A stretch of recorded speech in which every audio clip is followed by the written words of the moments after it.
I think recently तो बहुत ऐसे टाइम आए हैं फ्रॉम कोविड, जब हमारा पूरा बिजनेस हिल गया और जो मेरी लाइफस्टाइल बना हुआ था, मैंने चले जाना है 3-4 दिन बाद कहीं पे, तो कहीं कुछ नहीं हो रहा, तो बहुत सारे लोगों ने एक्सपीरियंस किया और ट्रेनर्स ने खास तौर पे किया। फिर फाइनेंशियल, आपको पता है इस वक्त इकोनॉमी के क्या हालात हैं, तो बिजनेस सर्टन अंदाज में फैसले करता है। इसके अलावा मैंने टीम्स बनाई भी हैं, टीमों को आते जाते भी देखा है। तो जब भी ये चैलेंजिंग सिचुएशंस आई एंड मैं डिप में गया, तो पहले वाला उमेर चाहता था कि वो डिप में ना जाए। पहले वाला उमेर कहता था कि life is this, right. But अब मैंने इस डिप की ताकत सीखी है, क्योंकि इस डिप के बगैर आप कभी नहीं जान सकते कि आपका मेटल क्या है, आपकी वैल्यूज़ क्या है, कौन आपके असल में दोस्त है, कब आपको मौका मिले अपनी चीज़ों पे रिफ्लेक्ट करने का। कामयाब लोग नहीं रिफ्लेक्ट कर पाते, राइट। कामयाबी आए चली जा रही है ना, लोग भी वोट कर रहे हैं, तालियां भी मिल रही हैं। So I think what was motivational for me in the dips was that I experienced things that I had never experienced. It was out of comfort. मैं बहुत तन्हा महसूस किया, लेकिन फिर मैंने उसके बाद कभी तन्हा महसूस नहीं किया, क्योंकि शायद मैं खुदा से इतना करीब नहीं था।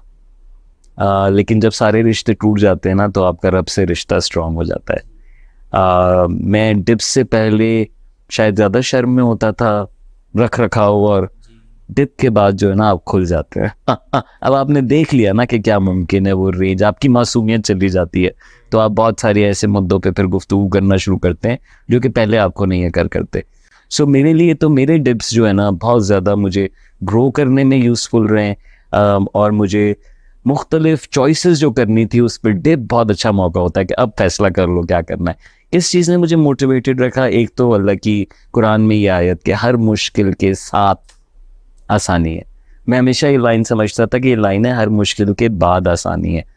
फिर मेरे एक साथी थे बुरहान, उन्होंने मुझे करेक्ट किया, और फिर मैंने मज़ीद मुताला जब कुरान में किया तो ये आयत है कि हर मुश्किल के साथ, यानी अभी मुश्किल पड़ी हुई है और वो कह रहा है कि आसानी है साथ, तुम देख नहीं रहे, तुम्हारी आंखें उस दरवाजे पे हैं जो कि बंद है, लेकिन मैंने और दरवाजे बहुत खोल दिए हैं।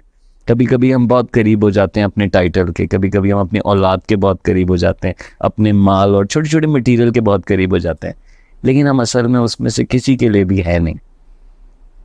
We are here not just for that adventure. So I think बहुत बरकत होती है, और जब मुश्किल वक्त है अगर आप उसमें शुक्र दिखा देना तो आप इतना सुकून महसूस करेंगे, और फिर जो आपका सफ़र होगा ना वो अलग फुलफिलमेंट रखेगा।